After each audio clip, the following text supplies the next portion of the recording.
obboleeyyan kiyya kan mana arabaa jiran dibata ati nu barsiistu baay'een argannu jettan garuu har'a kan mana arabaa keessa jiru daqiiqaan sa'aatiin akkasuma sekondiin arabni kadhabuu hin dandeenyee fi akkasusitti kan fayyadaman karaa salphaan dibattanii maadaatis ta'e fuula keessan guutuu qulqulleeffachuu shifiniina ofirraa balleessuun. Assalaamu alaykum wa rahmatullahi wa barakaatu.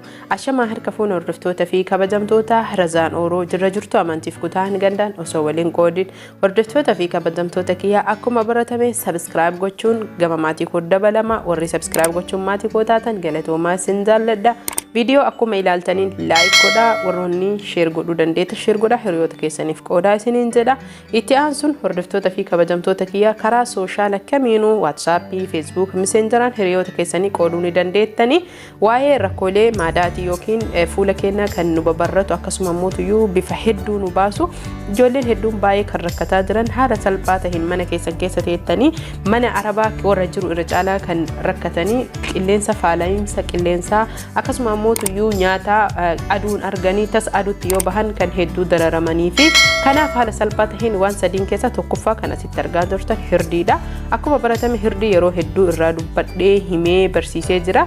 Amma sammootu dubbachuun kiyya waan hin oolle waan hedduuf qabadhee hirdii isinii dhufa icciitii dubartii jechuun ni danda'ama. Itti aansee harcee boqqoollooti. Harcee boqqoolloo bifaan margitaniin kanaan mana arabaa kamittuyyuu hin dhabamu. Warroonni biyya jirtanis karama faallaa kanaatiin kan argachuu dandeettan fayyadamtanii hordoftoota fi kabajamtoota kiyya kana sadiin qofa fayyadamtanii fuula keessan maadaatii yeroo gabaabaa keessatti ofirraa balleessuu ni dandeettani. Haa ta'u malee bishaan abaaboo kana namoonni hedduun ni beeytan jedhee yaada. Akkasuma mootuyyuu namoonni hin beeynillee hin jiraa jedheeyyuu hin yaadu. Kanaaf bishaan abaaboo kun hedduu bareedaa fi akkasuma mootuyyuu fuula keessan qulqulleessuu akkasuma infekshinii adda addaa irraa bilisa godhuu fi kan hedduu nu gargaarudha.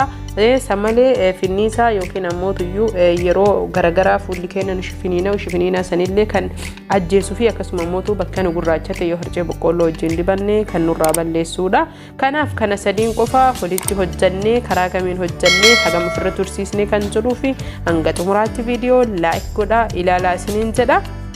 Asirratti kan isiniin jechuu barbaadu harceen boqqoolloo gahee guddaa qaba. Sababni jechuudha fuula keenya akka ifuu fi akkasuma mootuyyuu akka gogaan gurraachi nurraa badee gara gogaa keenya uumamaatitti deebinuu nu godha. Akkaataan qophii isaa akkuma sitti argitanitti hirdii qopheeffannaa jalqaba irratti maankaa qopheeffanna jechuudha. Maankaa xiqqaa tokko hirdii jechuudha. Haalumaan margaa jirtan kana maankaa xiqqaa tahuu qaba. Itti aansinee jechuudha harcee boqqoollooti. Maal akka goonuu hanga xumuraatti waluma wajjin kan laalluu fi wal wajjin argitanii like share godha. Walojiin kan fayyadamnudha jechuudha. Itti fayyadamaa isiniin jedha hordoftoota fi kabajamtoota kiyya. Harcee boqqoolloo kiyya banaa waan hin tahiniif banaa jira akkuma bitameen waan jiruuf hordoftoota fi kabajamtoota kiyya. Kanaaf harcee boqqoolloo banataa jira. Kunoo erga banee geessee maankaa tokko maankaa xiqqaa tokko jechuudha. Innis maankaa tokko hanga hirdii sanii miti ni guunna jechuudha. Kunoo maankaa isa guunnee jirra maankaa tokkotti goona. Achi booda hanga nu laahutti bishaan abaaboo hanga barbaadne itti godhuu dandeenya. Namoonni tokko tokko bishaan abaaboo yoo hin qabaanne maalitti godhaa jechuun keessa waan hin oolle tarii mana arabaa maratti hin argamu. Aananiin kuruu ni dandeettanii.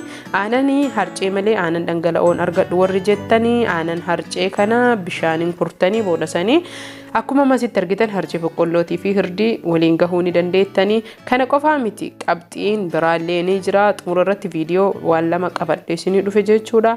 Hanga inni nu kuramutti itti daddabalataa suutaan sirriitti bulleessuu hin qabnu yookiin ammoo bishaan godhuu hin qabnu. Akka kireematti dibataaf nu tahu karaa salphaa taheen mana keenya keessatti fayyadamnee hordoftoota fi kabajamtoota kiyya fuula keenya addeeffachuus tahee akkasuma wantoota garagaraa ofirraa balleessuu kana malee jechuudha. Waan hedduun jechuu wal qabsiisne tajaajila hedduu mana keenya keessatti argachuu hin dandeenya. Mana arabaa qofa osoo hin tahini mana keenyas yeroo jiraannu biyyas yoo jiraanne wantoota biyya jiranii fi akkasuma mootuyyuu wantoota eessattuu argamuu danda'anidha. Haala margitan kanaan jechuudha bifuma margitaniin kan kuree qopheessedha jechuudha. Itti aansuun jechuudha qabxii lama kan qabadhee dhufe karaa lamaa fi akkasuma mootuyyuu wantoota mana arabaa keessatti argaman isa lama kan hin qabadhee dhufe. Kanaaf haala margitan kanaan kana sadiin walitti maknee isin haa galu warroonni bishaan abaaboo argachuu hin dandeenye kan hin gochuu qabdan.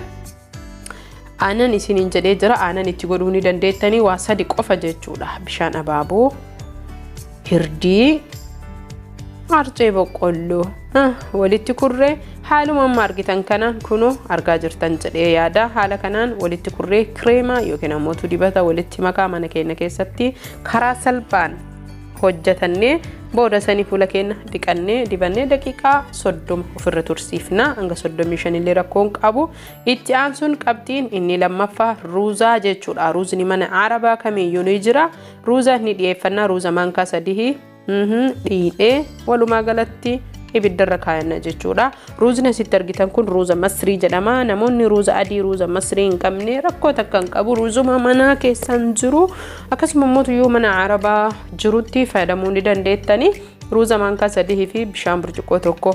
Asirratti kan isiniin jechuu qabu bishaan burcuqqoo tokko amaaf itti naqna malee yoo inni bilchaate bishaan fixee jedhe kan duuban itti dabaluudha jechuudha. Hanga yoomitti hanga inni sirriitti nu bilchaate akka kireematti wal fudhatu haala salphaa ta'een kireema bareedaa mana keenya keessatti hojjechuu yaalii godhaa jirra. Akkasuma immoo hojjechuu illee ni dandeenya karaa hedduun jechuudha. Fuula keenyas ta'ee qaama keenya rifeensa keenya akkasuma immoo waan hunda bareechifachuu ni dandeenya. Kunoo haaluma margitanii ruuzni bilchaataa jira.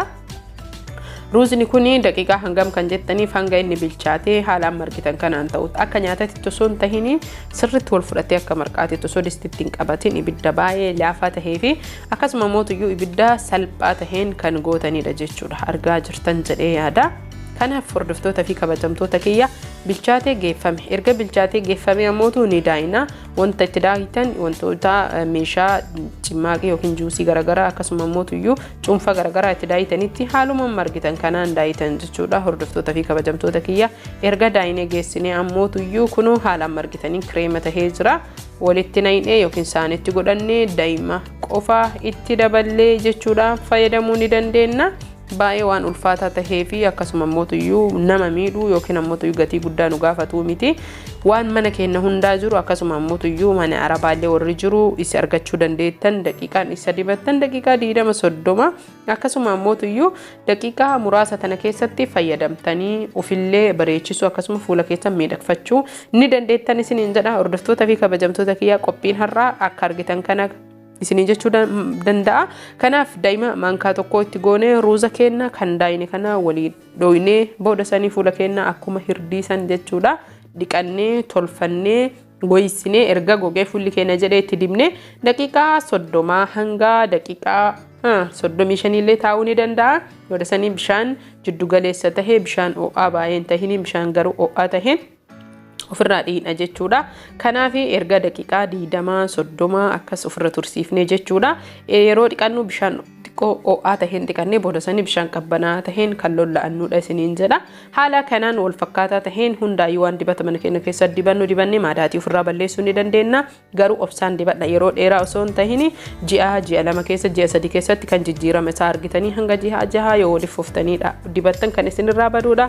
Asumaan turtii gaarii fayyaan faayaa subscribe like share gochuun hiriyoota keessanii qooda bareedina fuula keessanis tahee bareedina qaama keessanii eeggachuun barbaachisaadha. Keessattuu shamarran horaa bulaa isin jaalladhaa isin kabaja turtiin